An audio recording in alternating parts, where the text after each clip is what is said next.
The Story Vault presents The Adventure of the Italian Nobleman by Agatha Christie. Read by Arthur Lane. Poirot and I had many friends and acquaintances of an informal nature.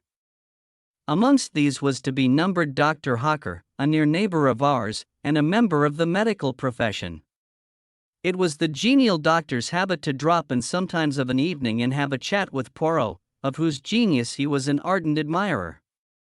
The doctor himself, frank and unsuspicious to the last degree, admired the talents so far removed from his own. On one particular evening in early June, he arrived about 8:30 and settled down to a comfortable discussion on the cheery topic of the prevalence of arsenical poisoning in crimes. It must have been about a quarter of an hour later when the door of our sitting room flew open, and a distracted female precipitated herself into the room. "Oh, Doctor, you're wanted." Such a terrible voice. It gave me a turn, it did indeed. I recognized in our new visitor Dr. Hawker's housekeeper, Miss Ryder. The doctor was a bachelor, and lived in a gloomy old house a few streets away. The usually placid Miss Ryder was now in a state bordering on incoherence. What terrible voice! Who is it, and what's the trouble? It was the telephone, Doctor. I answered it, and a voice spoke. "Help," it said. "Doctor, help. They've killed me." Then it sort of tailed away. "Who's speaking?" I said. "Who's speaking?" Then I got a reply, just a whisper, it seemed, Foscatine, something like that, Regent's Court. The doctor uttered an exclamation. "Count Foscatini. He has a flat in Regent's Court. I must go at once." "What can have happened?" "A patient of yours?" asked Poirot. "I attended him for some slight ailment a few weeks ago." "An Italian, but he speaks English perfectly." "Well, I must wish you good night, Monsieur Poirot, unless," he hesitated. "I perceive the thought in your mind," said Poirot, smiling. "I shall be delighted to accompany you. Hastings, run down and get hold of a taxi." Taxis always make themselves sought after when one is particularly pressed for time, but I captured one at last, and we were soon bowling along in the direction of Regent's Park. Regent's Court was a new block of flats, situated just off St. John's Wood Road. They had only recently been built and contained the latest service devices. There was no one in the hall. The doctor pressed the lift bell impatiently, and when the lift arrived, questioned the uniformed attendant sharply. "Flat 11. Count Foscatini. There's been an accident there, I understand." The man stared at him. "First I've heard of it. Mr. Graves, that's Count Foscatini's man, went out about half an hour ago, and he said nothing." "Is the Count alone in the flat?" "No, sir, he's got two gentlemen dining with him." "What are they like?" I asked eagerly. We were in the lift now, ascending rapidly to the second floor, on which flat 11 was situated. "I didn't see them myself, sir, but I understand that they were foreign gentlemen." He pulled back the iron door, and we stepped out on the landing. Number 11 was opposite to us. The doctor rang the bell. There was no reply, and we could hear no sound from within. The doctor rang again and again, we could hear the bell trilling within, but no sign of life rewarded us. "This is getting serious," muttered the doctor. He turned to the lift attendant. "Is there any passkey to this door?" "There is one in the porter's office downstairs." "Get it, then, and, look here, I think you'd better send for the police."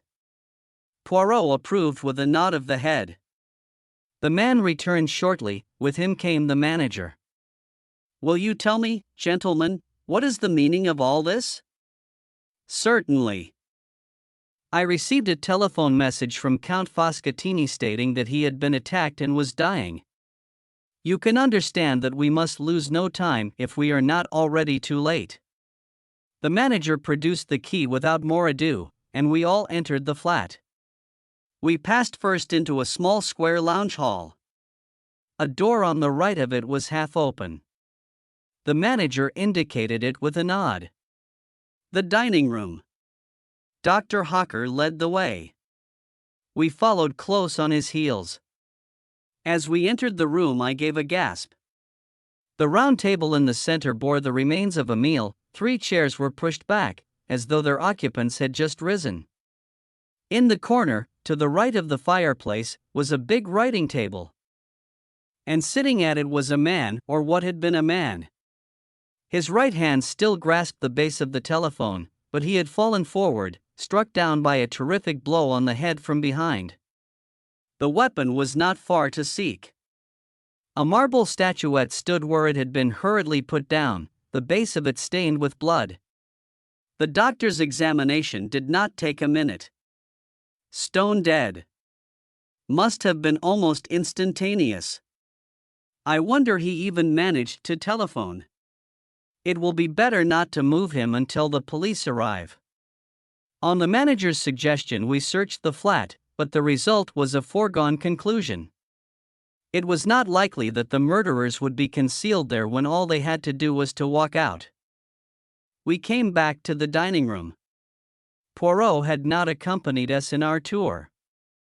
I found him studying the center table with close attention. I joined him. It was a well-polished round mahogany table.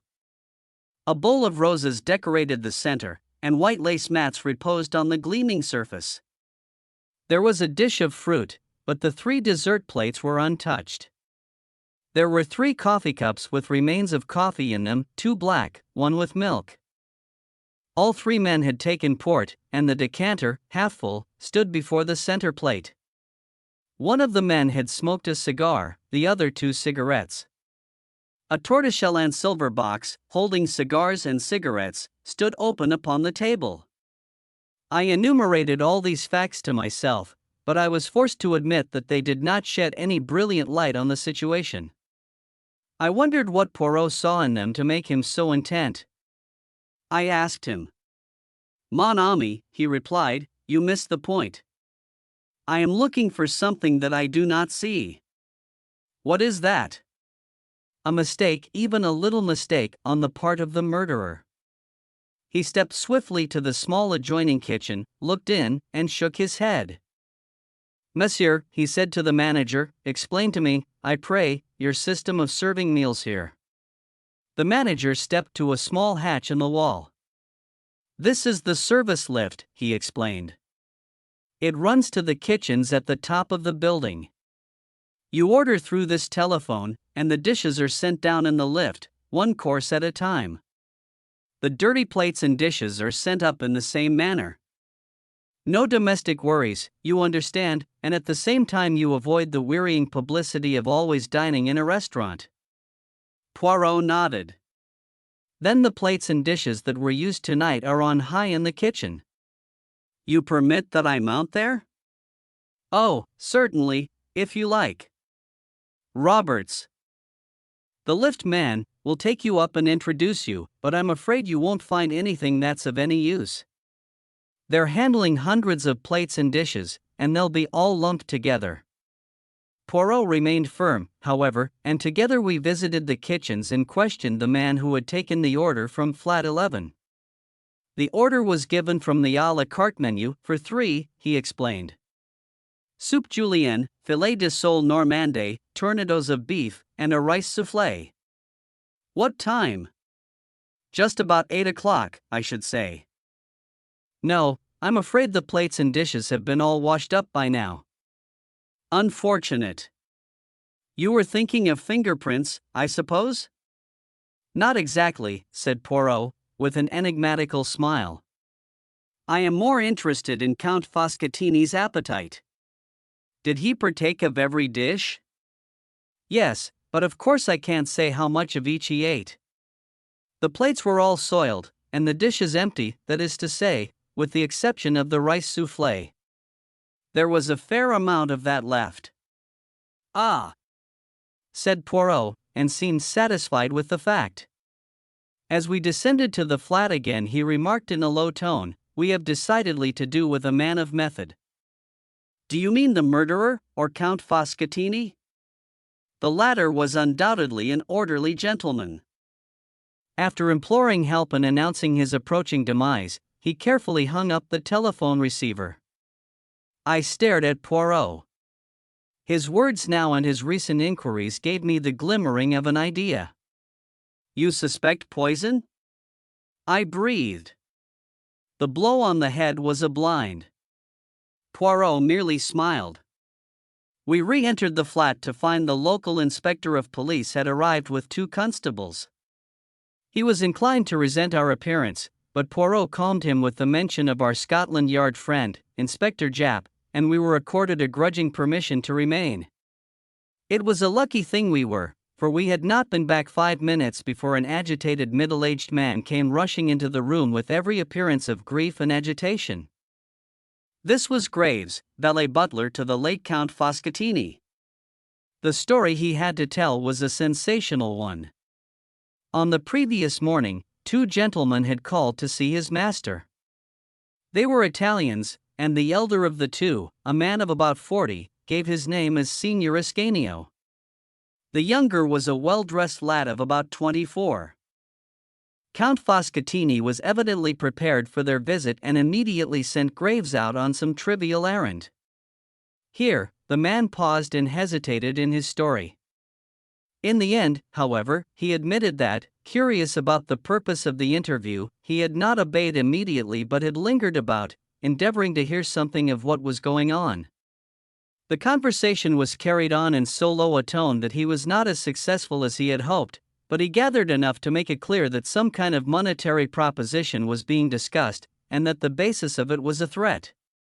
The discussion was anything but amicable. In the end, Count Foscatini raised his voice slightly, and the listener heard these words clearly: "I have no time to argue further now. Gentlemen, if you will dine with me tomorrow night at 8 o'clock, we will resume the discussion." Afraid of being discovered listening, Graves had then hurried out to do his master's errand. This evening the 2 men had arrived punctually at 8. During dinner, they had talked of indifferent matters, politics, the weather, and the theatrical world. When Graves had placed the port upon the table and brought in the coffee, his master told him that he might have the evening off. Was that a usual proceeding of his when he had guests? Asked the inspector. No, sir, it wasn't. That's what made me think it must be some business of a very unusual kind that he was going to discuss with these gentlemen. That finished Graves' story. He had gone out about 8:30, and, meeting a friend, had accompanied him to the Metropolitan Music Hall in Edgware Road. Nobody had seen the 2 men leave, but the time of the murder was fixed clearly enough at 8:47. A small clock on the writing table had been swept off by Foscatini's arm and had stopped at that hour, which agreed with Miss Ryder's telephone summons. The police surgeon had made his examination of the body, and it was now lying on the couch. I saw the face for the first time, the olive complexion, the long nose, the luxuriant black mustache, and the full red lips drawn back from the dazzlingly white teeth. Not altogether a pleasant face. "Well," said the inspector, refastening his notebook, "the case seems clear enough. The only difficulty will be to lay our hands on this Signor Ascanio. I suppose his address is not in the dead man's pocketbook by any chance?" As Poirot had said, the late Foscatini was an orderly man. Neatly written in small, precise handwriting was the inscription, "Signor Paolo Ascanio, Grosvenor Hotel." The inspector busied himself with the telephone, then turned to us with a grin. Just in time. Our fine gentleman was off to catch the boat train to the continent. "Well, gentlemen, that's about all we can do here. It's a bad business, but straightforward enough. One of these Italian vendetta things, as likely as not." Thus airily dismissed, we found our way downstairs. Dr. Hawker was full of excitement. Like the beginning of a novel, eh? Real exciting stuff. Wouldn't believe it if you read about it. Poirot did not speak. He was very thoughtful.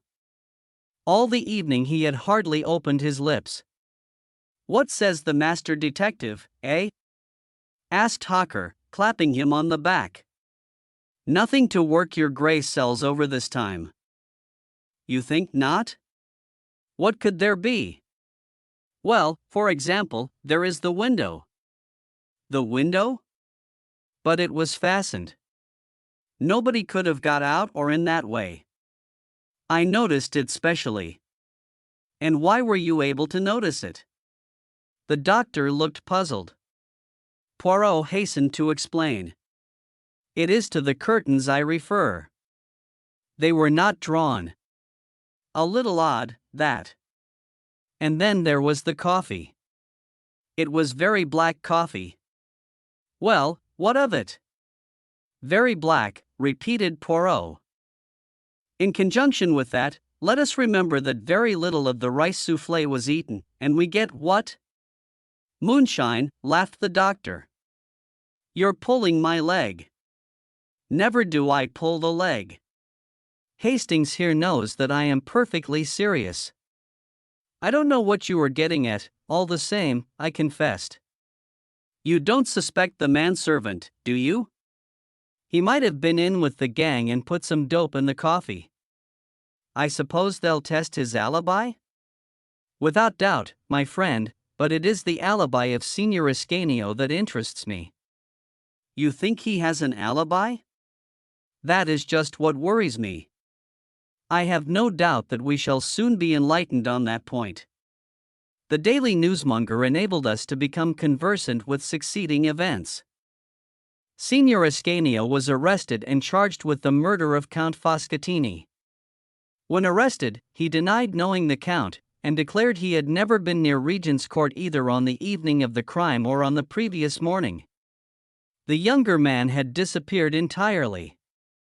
Signor Ascanio had arrived alone at the Grosvenor Hotel from the Continent 2 days before the murder. All efforts to trace the second man failed. Ascanio, however, was not sent for trial. No less a personage than the Italian ambassador himself came forward and testified at the police court proceedings that Ascanio had been with him at the embassy from 8 till 9 that evening. The prisoner was discharged. Naturally, a lot of people thought that the crime was a political one and was being deliberately hushed up. Poirot had taken a keen interest in all these points. Nevertheless, I was somewhat surprised when he suddenly informed me one morning that he was expecting a visitor at 11 o'clock, and that visitor was none other than Ascanio himself. "He wishes to consult you?" "Do tout, Hastings." "I wish to consult him." "What about?"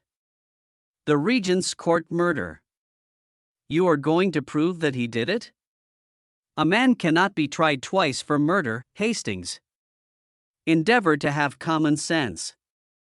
"Ah, that is our friend's ring." A few minutes later Signor Ascanio was ushered in, a small, thin man with a secretive and furtive glance in his eyes. He remained standing, darting suspicious glances from one to the other of us.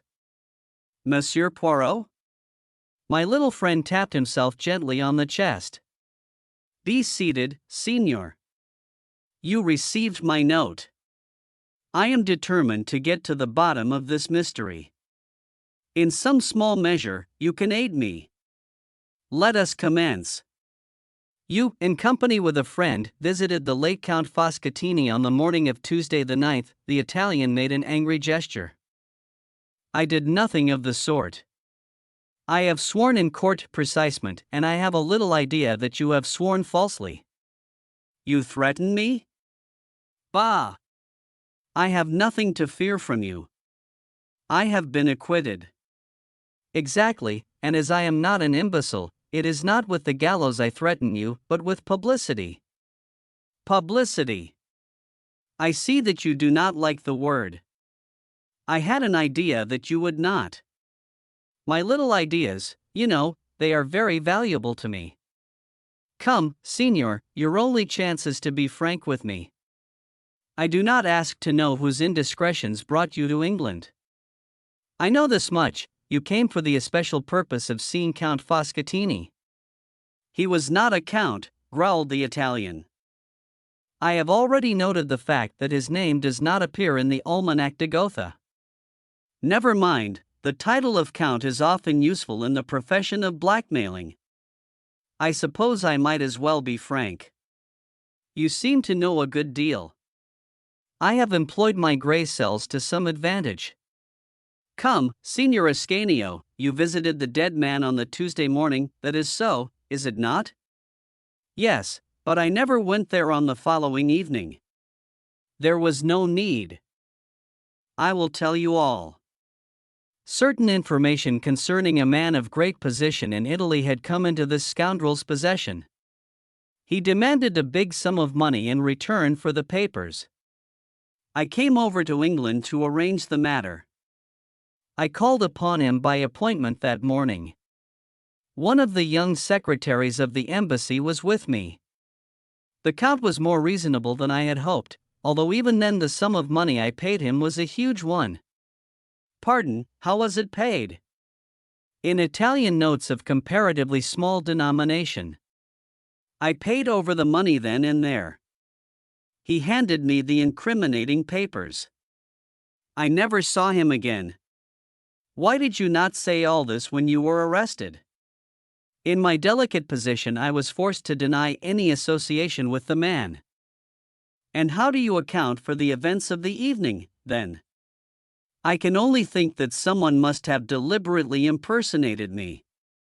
I understand that no money was found in the flat. Poirot looked at him and shook his head. Strange, he murmured. We all have the little grey cells. And so few of us know how to use them. Good morning, Signor Ascanio. I believe your story. It is very much as I had imagined. But I had to make sure. After bowing his guest out, Poirot returned to his armchair and smiled at me. Let us hear le Capitaine Hastings on the case? Well, I suppose Ascanio is right, somebody impersonated him. Never will you use the brains the good God has given you.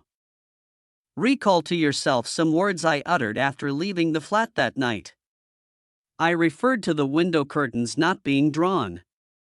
We are in the month of June. It is still light at 8 o'clock. The light is failing by past. Vous dites quelque chose? I perceive a struggling impression that you will arrive someday. Now let us continue. The coffee was, as I said, very black. Count Foscatini's teeth were magnificently white. Coffee stains the teeth.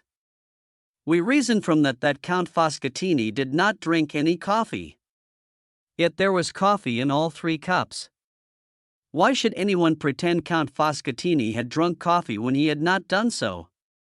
I shook my head, utterly bewildered. Come, I will help you. What evidence have we that Ascanio and his friend, or 2 men posing as them, ever came to the flat that night? Nobody saw them go in, nobody saw them go out. We have the evidence of 1 man and of a host of inanimate objects. You mean? I mean knives and forks and plates and empty dishes. Ah, but it was a clever idea.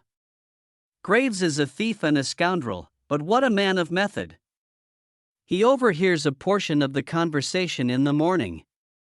Enough to realize that Ascanio will be in an awkward position to defend himself. The following evening, about 8 o'clock, he tells his master he is wanted at the telephone. Foscatini sits down, stretches out his hand to the telephone, and from behind, Graves strikes him down with the marble figure. Then quickly to the service telephone, dinner for 3. It comes, he lays the table, dirties the plates, knives, and forks, etc. But he has to get rid of the food too. Not only is he a man of brain, he has a resolute and capacious stomach. But after eating 3 tornadoes, the rice soufflé is too much for him. He even smokes a cigar and 2 cigarettes to carry out the illusion. Ah, but it was magnificently thorough. Then, having moved on the hands of the clock to 8:47, he smashes it and stops it. The one thing he does not do is to draw the curtains. But if there had been a real dinner party, the curtains would have been drawn as soon as the light began to fail. Then he hurries out, mentioning the guests to the lift man in passing. He hurries to a telephone box, and as near as possible to 8:47 rings up the doctor with his master's dying cry.